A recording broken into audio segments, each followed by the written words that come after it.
Pesawat terbang modern benar-benar adalah keajaiban teknik.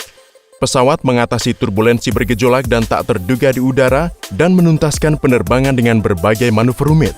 Pernahkah Anda memikirkan bagaimana pilot dapat melakukannya? Atau apa yang terjadi pada pesawat ketika pilot mengoperasikan kontrol tertentu?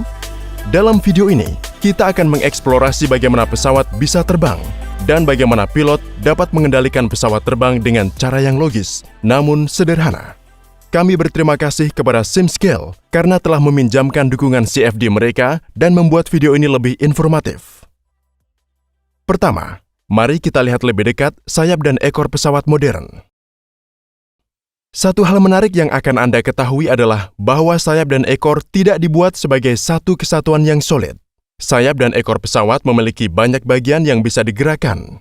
Hal yang paling menarik tentang seluruh sayap dan bagian-bagiannya yang berbeda adalah bahwa sayap ini membentuk suatu struktur yang sangat khusus dalam mekanika fluida, yaitu bentuk airfoil. Hanya dengan memahami fisika di balik bentuk sederhana ini, Anda akan memahami fisika pesawat sepenuhnya. Mari kita lihat lebih lanjut tentang airfoil. Sebuah airfoil menghasilkan daya angkat ketika digerakkan relatif terhadap udara. Daya angkat ini membuat pesawat bisa terbang. Bagaimana daya angkat ini diproduksi? Airfoil menghasilkan downwash seperti yang ditunjukkan.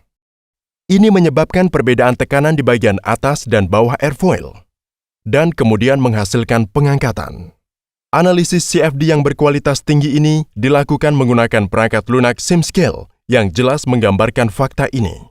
Untuk mengetahui lebih banyak tentang teknologi airfoil, silakan lihat video terperinci kami tentang airfoil. Secara umum, semakin tinggi sudut serang, maka semakin besar downwash, dan terjadilah daya angkat. Kecepatan udara yang lebih besar juga meningkatkan daya angkat secara signifikan. Menarik, dalam penerbangan pertama manusia yang sukses, penerbangan Wright juga memanfaatkan prinsip airfoil yang sama. Meskipun airfoil mereka berbentuk kurva sederhana, itu sudah cukup untuk menghasilkan downwash yang baik. Lebih khusus lagi, pesawat mereka memiliki dua airfoil. Satu lagi ide untuk meningkatkan daya angkat adalah dengan mengubah bentuk airfoil seperti ini. Perubahan bentuk pasti akan meningkatkan downwash dan area sayap, sehingga memberikan daya angkat yang lebih besar. Singkatnya, ada 3 teknik untuk meningkatkan pengangkatan airfoil. Mari aplikasikan pengetahuan airfoil ini ke pesawat. Jika kita mengaktifkan flap dan slat, maka akan meningkatkan downwash dan meningkatkan daya angkat. Aileron dapat bergerak ke atas dan ke bawah, dan karena alasan itu, daya angkat dapat menurun dan meningkat secara berurutan.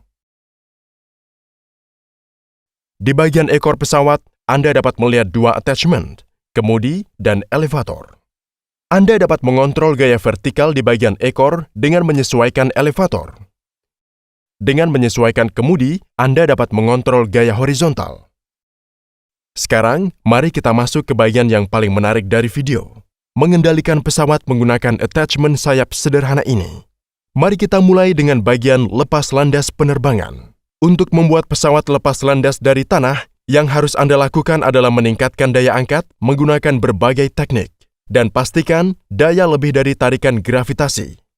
Pilot menerapkan semua dari 3 teknik peningkatan elevator bersama-sama untuk menghasilkan lepas landas. Pertama, kecepatan pesawat meningkat dengan meningkatkan daya dorong mesin. Ketika kecepatan pesawat cukup tinggi, pilot mengaktifkan flap dan slat. Daya angkat semakin meningkat karena ini. Ketika pesawat siap untuk lepas landas, mereka mengaktifkan lift ke atas. Gaya ekor memiringkan pesawat seperti yang ditunjukkan, dan sudut serang airfoil akan meningkat.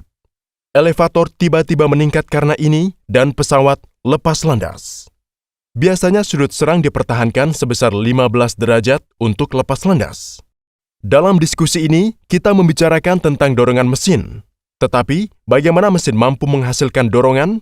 Pesawat terbang modern menggunakan jenis mesin khusus yang disebut mesin turbofan untuk melakukannya. Dalam hal ini, reaksi kipas dan kekuatan reaksi dari knalpot memberikan daya dorong yang diperlukan. Dengan membakar lebih banyak bahan bakar, pilot dapat meraih lebih banyak dorongan. bahan bakar pesawat terbang disimpan di dalam sayap. Setelah lepas landas, selanjutnya muncul fase nail dari pesawat. Selama dorongan mesin melebihi drag, kecepatan pesawat akan terus meningkat. Semakin besar kecepatannya, semakin tinggi pula daya angkatnya. Ini akan menyebabkan pesawat naik. Ketika pesawat mencapai tingkat terbang, tidak akan ada percepatan atau perubahan ketinggian. Anda bisa melihat bahwa dengan kondisi ini, daya dorong harus sama persis dengan drag, serta angkatan harus sama persis dengan berat pesawat. Sekarang, mari kita bahas bagian yang paling penting. Bagaimana cara pesawat mengubah arah? Anda mungkin berpikir bisa melakukannya hanya dengan mengatur kemudi. Kemudi menghasilkan gaya horizontal, dan gaya ini dapat memutar pesawat. Namun, perubahan arah yang langsung akan menyebabkan ketidaknyamanan bagi penumpang, dan itu bukan metode praktis. Untuk membuat belokan seperti yang ditunjukkan, yang Anda butuhkan adalah gaya sentripetal. Mari kita lihat bagaimana pilot melakukan gaya sentripetal ini. Pilot hanya menaikkan satu aileron dan menurunkan aileron lainnya. Perbedaan daya angkat akan membuat pesawat terbang berguling atau roll. Dalam kondisi berguling ini, elevator tidak vertikal. Komponen horizontal dari elevator dapat memberikan gaya sentripetal yang diperlukan ke bank pesawat. Dengan cara ini, pilot dapat membuat pergantian radius tergantung pada sudut berguling dan kecepatan pesawat.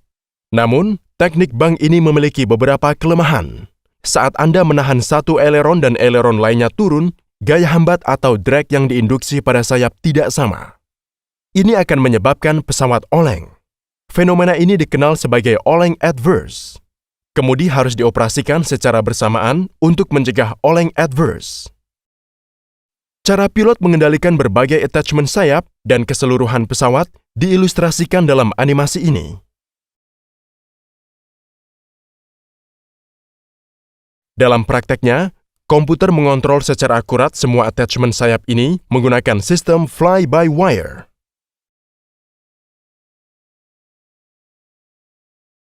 Untuk menurunkan pesawat, yang dilakukan pilot adalah mengurangi dorongan mesin dan menjaga nose pesawat agar turun. Ini adalah kebalikan dari operasi naik. Ketika pesawat kehilangan kecepatan, pesawat siap untuk mendarat. Pada tahap ini, flap dan sled diaktifkan lagi. Perangkat ini juga meningkatkan hambatan. Untuk meningkatkan drag, attachment sayap yang disebut spoiler juga diaktifkan. Pilot menggunakan satu lagi trik di sini untuk mengurangi jarak berhenti yang merupakan dorongan balik. Di sini tutup mesin terbuka lebar dan udara yang seharusnya mundur secara paksa diarahkan ke depan. Ini jelas akan menghasilkan dorongan balik dan akan membuat penghentian pesawat menjadi lebih mudah.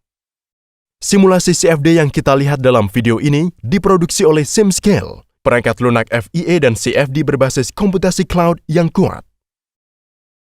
Untuk melakukan analisis CFD kompleks pakai laptop atau PC normal Anda, cukup buat akun komunitas gratis di simscale.com dan jelajahi. Silakan periksa deskripsi. Terima kasih.